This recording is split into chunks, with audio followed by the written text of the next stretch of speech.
صحیح بخاری کے حوالے سے آپ کو ایک صحابی کا خواب سنانے لگا ہوں۔ اس خواب کو بارہا آپ حضرات نے اہل علم سے سنا ہے۔ اس خواب سے جو مسائل اخذ ہوتے ہیں وہ میں آپ کے سامنے رکھوں گا، اس نیت اور جذبے کے تحت کہ اللہ تعالی ہم سب کو عمل کی توفیق عطا فرمائے۔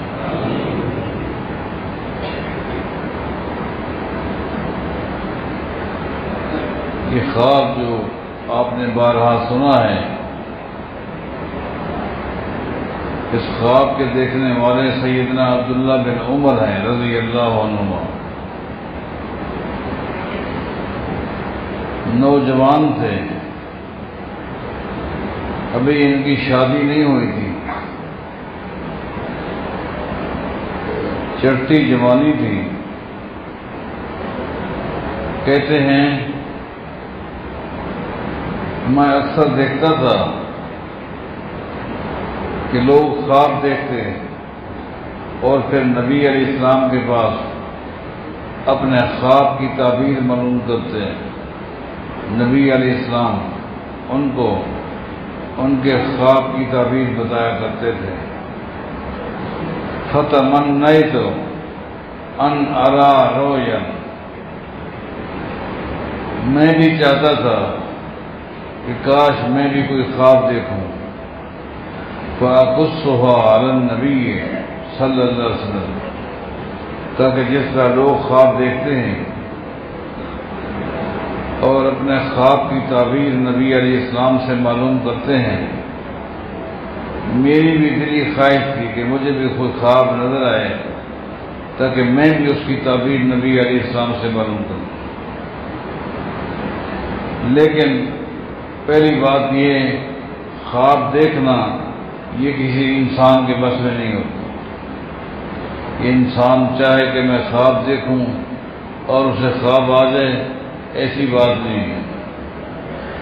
خواب انسان کے اختیار میں نہیں ہوتا،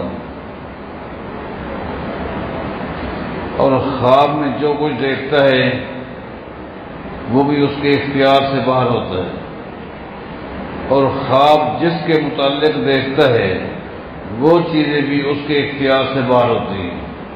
یہ عقیدہ ہونا چاہیے۔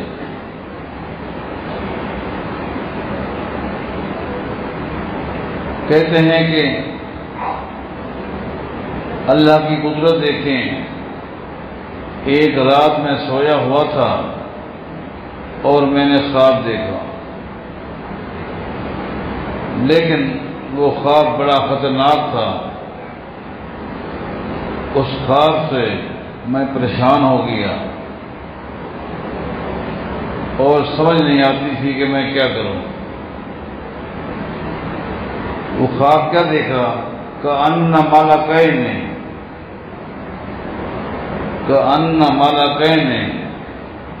ذهبان اخذانی وذهبا بی الی النار۔ خواب میں نے یہ دیکھا کہ دو فرشتے آتے ہیں، ان دو میں سے ایک نے میرا دایاں بازو پکڑ لیا اور دوسرے نے بایاں بازو پکڑ لیا، اور مجھے بڑے عجیب لہجے میں، غصے بھرے لہجے میں، غضبناک انداز میں مجھے انہوں نے پکڑا جس طرح کسی مجرم کو پکڑا جاتا ہے، اور مجھے لے کر چلے گئے۔ مجھ میں بولنے کی ہمت نہیں تھی، ان کا میرے اوپر اتنا روب تھا کہ میں ان سے پوچھ بھی نہ سکتا تھا کہ مجھے تم نے کیوں پکڑا اور تم کون ہو، کہاں لے کے جا رہے ہو؟ میں خاموش ہوں اور وہ عجیب انداز میں مجھے لے کے جا رہے ہیں حتیٰ کہ مجھے جہنم کے کنارے پر دروازے پر کھڑا کر دیا۔ آگے عبداللہ بن عمر رضی اللہ عنہما جہنم کا وہ نقشہ پیش کرتے ہیں جو انہوں نے دیکھا، اللہ ہمیں محفوظ فرمائے، دہکتی ہوئی جہنم، اور کہتے ہیں کہ افسوسناک بات ہے، فَإِذَا فِيهَا نَاسٌ قَدْ عَرَفْتُهُمْ، مجھے بہت دکھ ہوا، بہت تکلیف ہوئی جب میں نے اس جہنم میں کچھ ایسے لوگوں کو بھی دیکھا جن کو میں جانتا تھا۔ اللہ،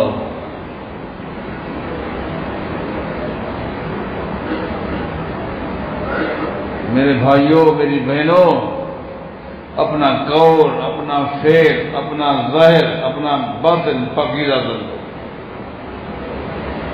کچھ لوگ ایسے ہوتے ہیں جن کا ظاہر بڑا دیندار ہوتا ہے، جن کا ظاہر بڑا تقوی والا ہوتا ہے، جن کا ظاہر نماز، روزہ، حج، زکوٰۃ والا ہوتا ہے، لیکن ان کے باطن میں سوائے کفر کے، بےایمانی کے، حسد کے، کینے کے، بغض کے، شرک کے، عداوت کے کچھ اور نہیں ہوتا۔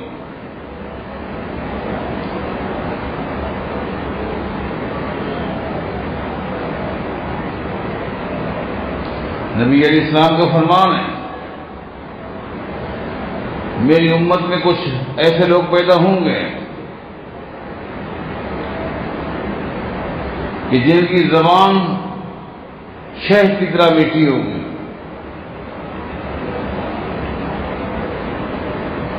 اور جن کے دل بھیڑی جیسے ہوں گے، بھیڑی خطرناک جانور ہے بھیڑیا،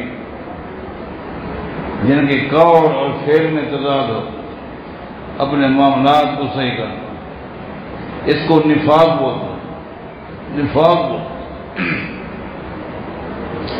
میں جب سورہ بقرہ کا شروع پڑھتا ہوں تو بڑا حیران ہو جاتا ہوں کہ 2-3 آیتوں کے اندر اللہ تعالیٰ نے اہل ایمان کا تعارف کرا دیا، اور اسی طرح 1-2 آیتوں کے اندر ہی اللہ تعالیٰ نے کافروں کو تعارف کرا دیا، لیکن منافقین کے تعارف کے لیے لگاتار 13 آیتیں ہیں،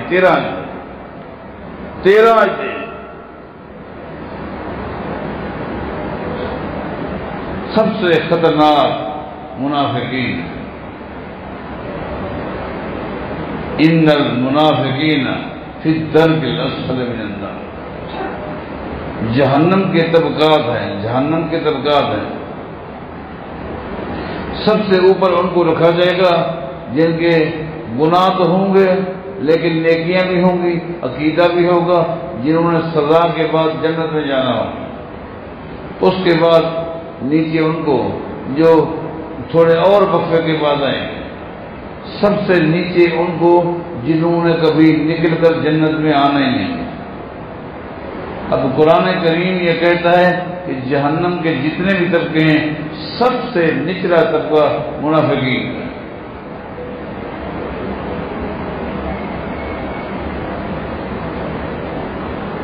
یہ ایک پہچان ہے، ان کی زبان مٹھاس والی، شیرینی والی، ان کے دل بھیڑیوں کے دلوں والے۔ آپ دیکھیں منافقین کا سردار جو تھا، منافقین کا سردار عبداللہ بن ابی، جمعہ کے دن سب سے پہلے مسجد نبی میں وہی آتا تھا۔ آپ حیران ہوں، سب سے پہلے، حتیٰ کہ حدیث میں آتا ہے نبی علیہ السلام کے منبر کے ساتھ ٹیک لگا کر بیٹھتا ہے۔ منبر کے ساتھ ٹیک لگا کر کون بیٹھتا ہے؟ لیٹ آتا ہے، یہ سب سے پہلے آتا ہے، ٹیک لگا کر بیٹھتا ہے، اور لوگ بعد میں آتے رہتے، مسجد بھر جاتے ہیں۔ جس وقت نبی علیہ السلام آتے اور منبر پہ بیٹھتے، ایک دم یہ کھڑا ہو جاتا اور کھڑے ہو کر کہتا، لوگو ہم تو جاہل تھے، بے دین تھے، اللہ نے انعام کیا، محمد مصطفیٰ کو نبی بنا کر بھیجا، اب تمہاری ذمہ داری ہے، سنو عمل کرو، یہ کہتا اور بیٹھ جاتا۔ بتاؤ، یہ اس کا ظاہر تھا، یہ اس کا ظاہر تھا، اس کا باطن جو تھا وہ کیا خطرناک تھا وہ آپ جانتے ہیں۔ اس لیے معاملات کو درست کرو، اپنے ظاہر کو اور اپنے باطن کو چیک کرو، اور ہر شخص اپنے ظاہر اور باطن کو خود چیک کر سکے کہ میرا ظاہر کیسا ہے، میرا باطن کیسا ہے۔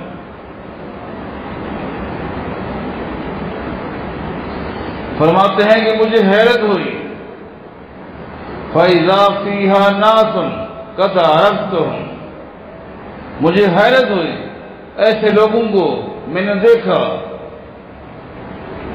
جو نبی علیہ السلام کے پیچھے نمازیں پڑھتے تھے اور آج جہنم میں ہیں۔ بتاؤ، یہ منافقین ہیں۔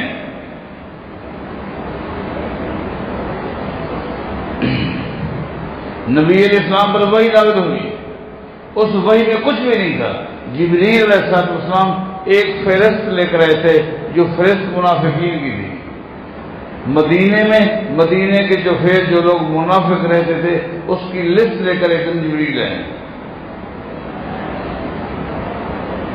نبی علیہ السلام کو حکم دیا گیا تھا افشا نہ کرنا،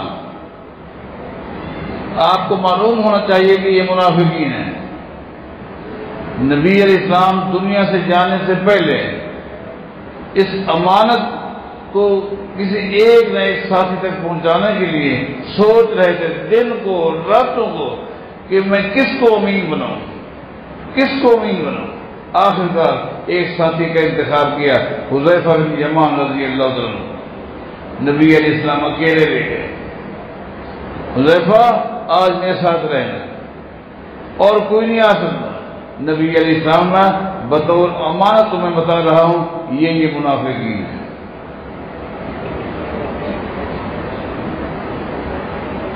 امیر عمر کا جب دور آیا تو سیدنا عمر نے حذیفہ کو بلایا تھا، حذیفہ جی ہاں، نبی علیہ السلام نے تجھے منافقین کی فہرست بتائی تھی، وہ کون لوگ ہیں؟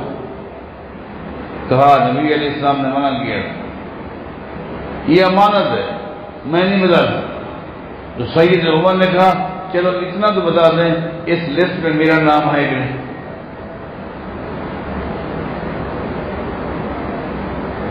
خالی یہ تو بتا دیں منافقین کی لسٹ میں میرا نام ہے کہ نہیں؟ سیدنا حذیفہ نے کہا منافقین کی لسٹ میں آپ کا نام نہیں ہے۔ بڑا حساس معاملہ ہے، بڑا حساس معاملہ۔ ابو سعید خدری کے پاس ایک شخص آیا، اس نے کہا کہ مجھے صرف ایک ہی فکر ہے، ایک ہی فکر ہے کہ کہیں میں منافق تو نہیں بن گیا۔ میں بسا اوقات ایسے گناہ کر لیتا ہوں میں سمجھتا ہوں کہ میں منافق ہو گیا۔ انہوں نے کہا نبی علیہ السلام کا فرمان ہے اذا سرتک حسنتک وساءتک سیئتک فانت مومن، جب تو گناہ کرے اور گناہ کو گناہ سمجھے، جب تو نیکی کرے اور نیکی کو نیکی سمجھے، اس وقت تک تو مومن ہے۔ ایک وقت آ جائے گا کہ جب نیکی اور گناہ کے درمیان فرق نہیں تو سمجھنا کہ تو منافق ہو۔ ایک اور شخص نے کہا میں پریشان ہوں، نفاق سے بچنا چاہتا ہوں۔ ابو سعید خدری نے کہا کرتا کیا ہے؟ اس نے کہا میں تو دیہاتی ہوں، بکریاں چراتا ہوں۔ اس نے کہا کہ یہ بتائیں حل تصلی حیث لا یراک احد الا اللہ، جب نماز کا وقت ہو جائے اور اللہ کے علاوہ کوئی اور دیکھنے والا نہ ہو، کیا تو نماز پڑھتا ہے کہ نہیں پڑھتا؟ اس نے کہا جی ہاں، زور کی عصر کی نماز پہاڑ کی چوٹی بھی پڑھتا ہوں، کوئی دیکھنے والا نہیں ہوتا اللہ کے علاوہ۔ فرمایا کہ المنافق لا یصلی حیث لا یراہ احد الا اللہ، منافق اس وقت نماز پڑھتا ہے جس وقت کچھ اور لوگ بھی دیکھ رہے ہوتے ہیں، ان کو دکھلانا ہوتا ہے کہ میں نماز پڑھتا ہوں۔ جب اللہ کے علاوہ کوئی اور دیکھنے والا نہیں ہوتا وہ نماز نہیں پڑھتا۔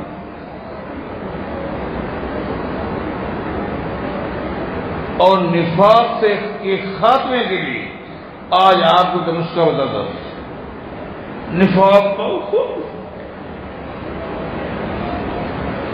نفاق جڑ سے نکل جائے گا، جڑ سے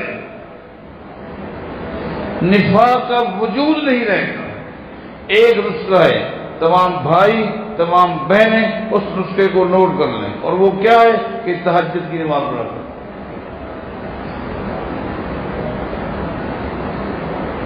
یہ ایک ایسا نسخہ ہے کیونکہ یہ واحد نماز ہے بندہ اس وقت پڑھتا ہے جس وقت اللہ کے علاوہ کوئی نہیں، جس کی وضاحت آگے آ رہی ہے۔ کہتے ہیں کہ مجھے دکھ ہوا ایسے لوگوں کو دیکھا جن کو میں جانتا تھا،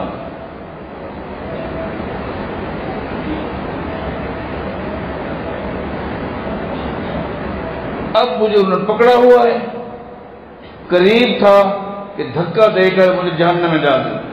اچانک ایک تیسرا فرشتہ آ گیا، وہ فرشتہ روب میں، قوت میں، اختیارات میں ان سے آگے تھا، ان سے سینئر تھا۔ اس نے آ کر دونوں فرشتوں کو ڈانٹنا شروع کر دیا، اس کو کیوں پکڑا ہوا ہے، کیوں تم نے پریشان کیا، چھوڑ دو۔ اس فرشتے کا روب اتنا تھا ان دونوں فرشتوں نے مجھے چھوڑ دیا، جو انہوں نے چھوڑا میری آنکھ کھول گئی۔ اب نبی علیہ السلام کی مجلس کی انتظار کر رہا ہوں، صبح ہو گئی، میں جا کر بیٹھ گیا، نوجوان بچہ تھا، لیکن جو ہی نبی علیہ السلام کے سامنے جا کر بیٹھا ہمت نہ ہوئی، بولنے کی ہمت نہیں،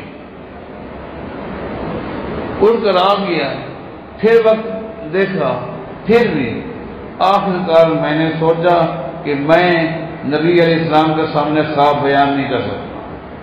اب ایک اور راستہ اختیار کیا، میں سیدھا سیدہ حفصہ کے گھر گیا رضی اللہ عنہ۔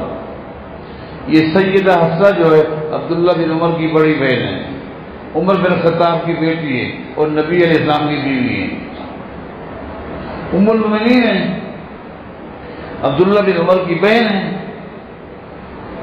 بہن بھائی آپس میں ذرا قریب ہوتے، قریبی ہوتے۔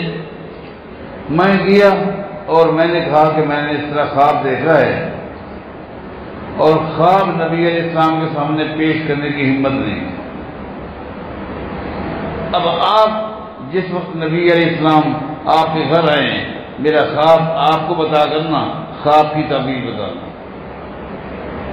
ٹھیک ہے؟ اب کہتے ہیں میں مستقل انتظار میں رہا کہ کس وقت نبی علیہ السلام میری بہن کے گھر جائیں گے۔ وہ وقت آ گیا، نبی علیہ السلام میری بہن کے گھر گئے، اور میں انتظار میں ہوں کہ آپ باہر جائیں اور میں اندر جا کے معلوم کروں۔ جس وقت نبی علیہ السلام باہر تشریف لے گئے، میں سیدھا بہن کے پاس گیا۔ کیا بنا؟ سیدہ حفصہ نے کہا کہ جی ہاں،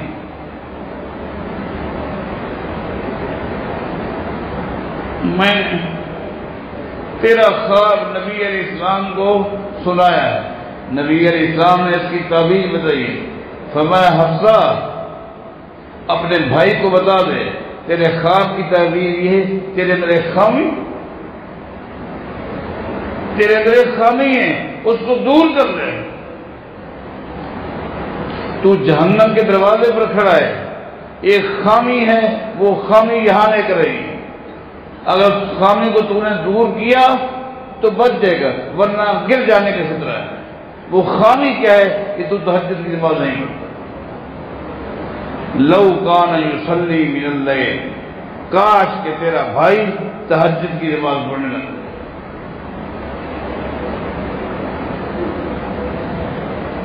اس مہینے کی یہ شان ہے، یہ برکت ہے کہ آتے ہی ایک مسلمان کے اندر جو ایک خامی ہے وہ دور ہو جاتی ہے۔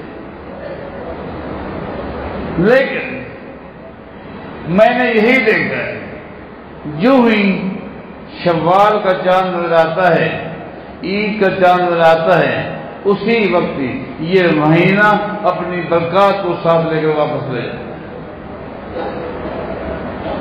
ساری رونقیں ختم ہو جاتا، یہ اپنے ساتھ یہ اپنا ماحول لے کر چلا جاتا ہے۔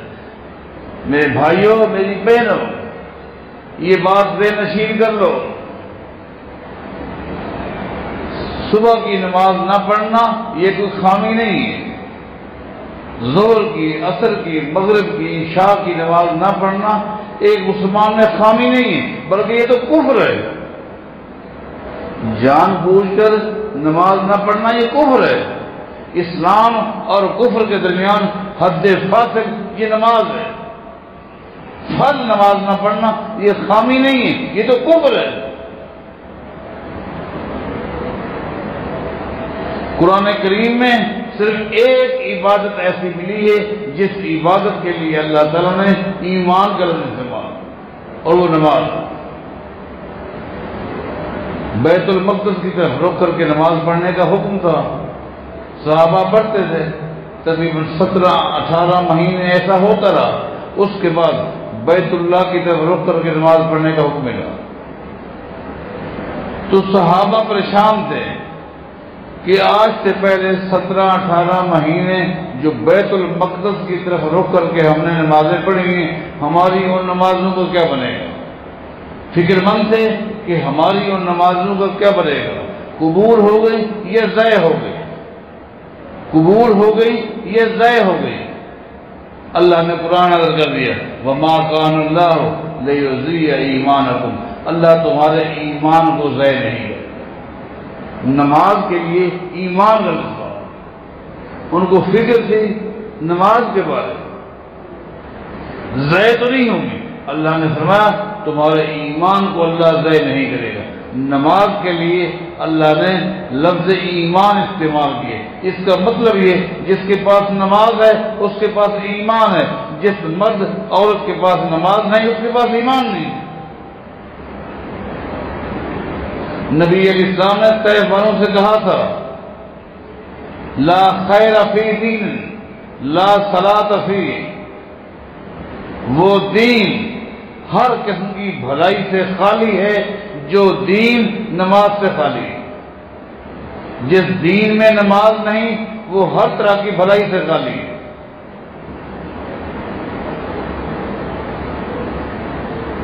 یہ عیب نہیں ہے، ہاں یہ عیب ہے ایک مسلمان ظہر عصر عشاء مغرب پڑھتا ہے لیکن تہجد گزار نہیں۔ یہ خامی کیوں ہے؟ کبھی غور کیا؟ میں غور کرتا ہوں کہ اس کو خامی کیوں کہا گیا، وجہ کیا ہے؟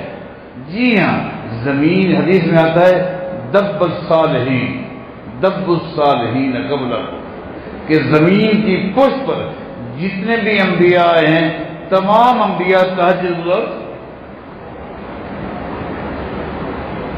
تمام انبیاء تہجد پڑھتے ہیں۔ یہ عمل کسی ایک نبی کا نہیں، 2 نبیوں کو نہیں، زمین کی پشت پر جتنے بھی انبیاء ہیں سارے تہجد گزار۔ میرے بھائیوں، میری بہنوں، ایک نقطہ اور جو بڑا قابل غور ہے، یہ تہجد کی نماز جس کا نام تراویح بھی ہے، جس کا نام تہجد بھی ہے، جس کا نام قیام اللیل بھی ہے، جس کا نام صلاۃ اللیل بھی ہے، یہ نام ہے، عبادت ایک ہے۔ جس عمل کو رمضان میں ہم عشاء کی نماز کے ساتھ پڑھ لیتے ہیں یہ انعام ہے۔ انعام کیوں ہے؟ حالانکہ اس کا وقت آدھی رات کے بعد ہے، 11 مہینے آدھی رات کے بعد یہ وقت شروع ہوتا ہے، صبح تک چلتا ہے۔ رمضان میں عشاء کی نماز کے ساتھ پڑھ لینے کا حکم ہے، کیوں؟ یہ اللہ کی طرف سے انعام ہے۔ اس مہینے میں بندے نے رات کو 2 کام کرنے ہوتے ہیں، ایک تہجد پڑھنی ہے اور ایک سحری کرنی ہے، 2 کام ہے، وقت تھوڑا ہے، اور اللہ جانتا ہے کہ ہو سکتا ہے میرا بندہ جب اٹھے ٹائم اتنا کم ہو کہ ایک ہی کام کر سکے، یہ تہجد پڑھ لے یا سحری کا بندوبست کر لے، دونوں کام نہ کر سکے۔ اللہ نے آسانی کی، ٹھیک ہے ایک کام عشاء کے ساتھ کر لو، پھر رات اٹھ کے دوسرا کام کرو۔ عمل ایک ہے، عمل ایک ہے۔ 12 مہینے اس کو ادا کرنا ہے، 12 مہینے۔ یہ ایک ایسا عمل ہے جس کی برکات آج آپ نوٹ کر لیں۔ وہ کیا ہے؟ اس تہجد کی نماز کو پڑھنے کے لیے ضروری نہیں کہ آپ کو 1 گھنٹہ لگے، جس کی 8 رکعتیں ہیں اور کم سے کم جس کی 2 رکعتیں ہیں، کم سے کم جس کی 2 رکعتیں۔ اب 2 رکعتوں کے لیے یا 8 رکعتوں کے لیے آپ اکیلے پڑھیں گے کتنا ٹائم لگے گا؟ 15 منٹ، 20 منٹ، آدھا گھنٹہ۔ لمبی قرات کریں گے گھنٹہ لگ جائے گا۔ یہ قیام ہے 1 گھنٹے، یہ قیام ہے 1 گھنٹے، اور یہ قیام ٹھنڈے وقت میں ہے، رات میں ہے۔ یہ قیام دھوپ میں نہیں، یہ قیام دھوپ میں نہیں، اور یہ قیام 1 گھنٹے کا پنکھے کے نیچے، اے سی کے نیچے، گرمی نہیں۔ کل کا قیام ہے، کل قیامت میں وہ قیام 50,000 سال کے برابر کا قیام ہے۔ 50,000 سال کا اتنا لمبا قیام کل ہونے والا ہے، پوری خلائق جمع ہوگی۔ اتنا لمبا قیام 50,000 سال کا دن ہوگا، جو دنیا میں میرے بھائیوں میری بہنوں نوٹ کر لو، جو دنیا میں رات کو اس 1 گھنٹے کا آدھے گھنٹے کا قیام کر لے گا، کل قیامت دن اللہ تو قیام سے بچا دے۔ سبعۃ یظلھم اللہ یوم لا ظل الا ظلہ، بخاری کی حدیث۔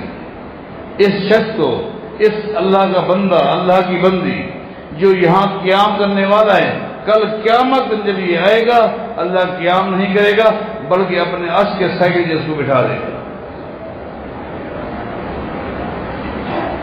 اب آپ دیکھیں سودا سستا ہے کہ نہیں۔ 1 گھنٹے کا قیام، آدھے گھنٹے کا قیام، اس کو آپ معمول بنا لیں۔ آج وعدہ کرو، تہیہ کرو، اس کو آپ معمول بنا لیں۔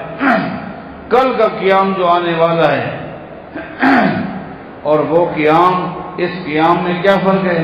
یہ قیام ٹھنڈک میں، پنکھے کے نیچے، اے سی کے نیچے، رات کو۔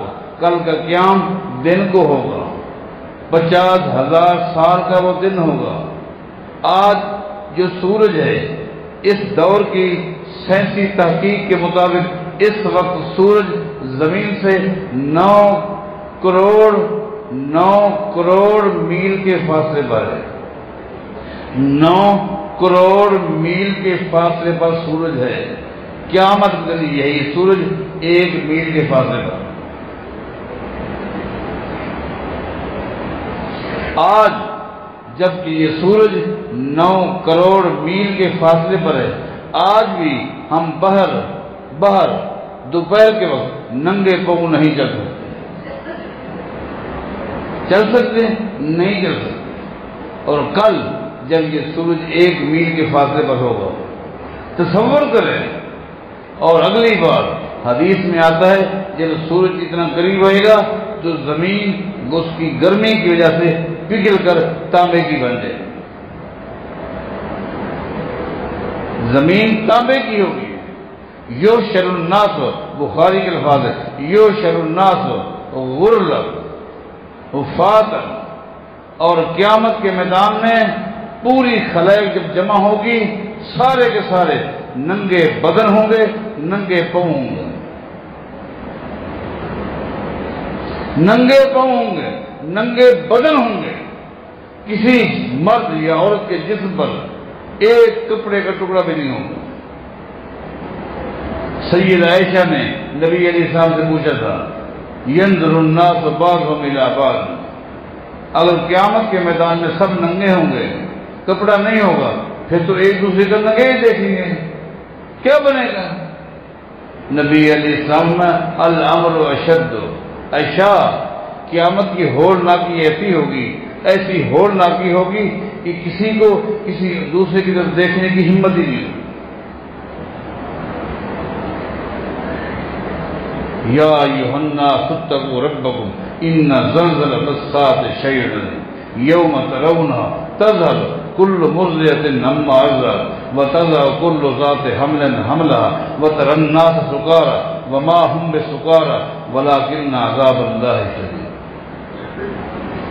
دھماکہ، قیامت کا دھماکہ کتنا خطرناک ہوگا۔ اب آپ دیکھیں، اگر روڈ پہ دو گاڑیاں، ایک آ رہی ہے ایک جا رہی ہے، اور فل رفتار میں گاڑیاں دونوں، 120 کی رفتار میں گاڑی آ رہی تھی، یہ گاڑی بھی 120 کی رفتار میں جا رہی تھی، دونوں اتنی تیز رفتار میں جب ٹکرا جائے کیا صورتحال ہوتی ہے؟ کیا حال ہے؟ اور جدید سائنسی تحقیق کے مطابق اس وقت زمین جو چل رہی ہے اس کی رفتار 66,000 میل فی گھنٹے کی رفتار ہے۔ 66,000 میل فی گھنٹے کی رفتار سے یہ زمین چل رہی ہے۔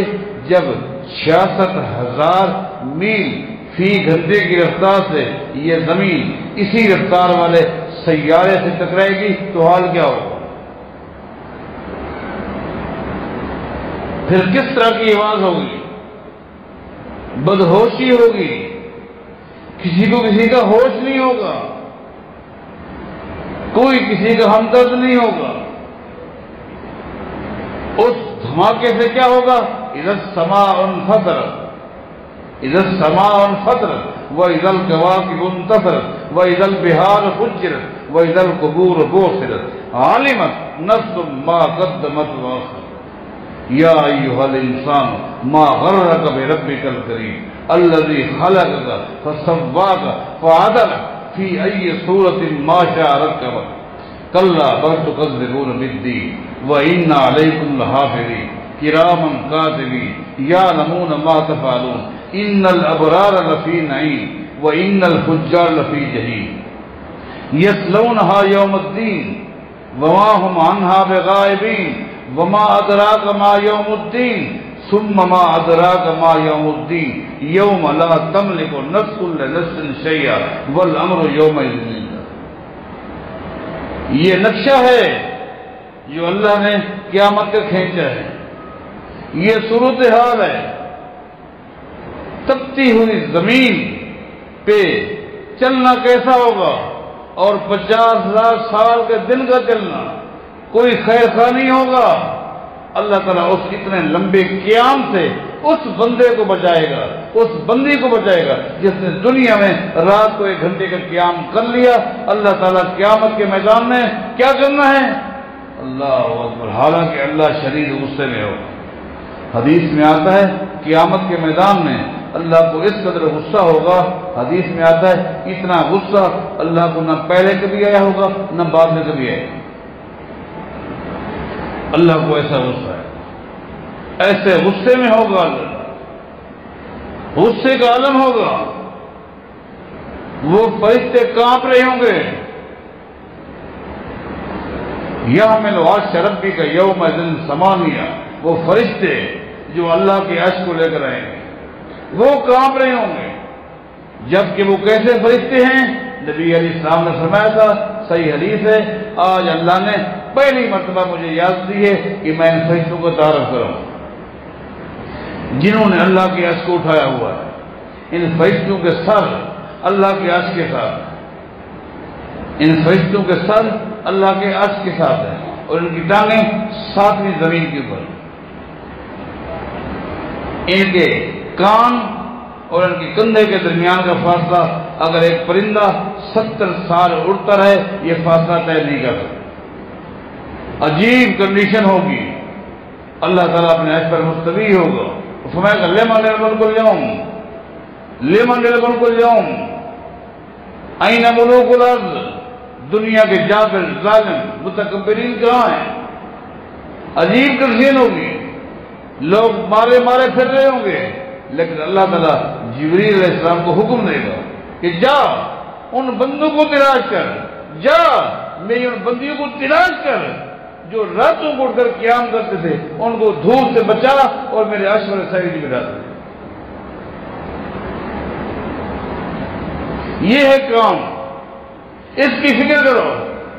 آج وعدہ کر رہے ہیں،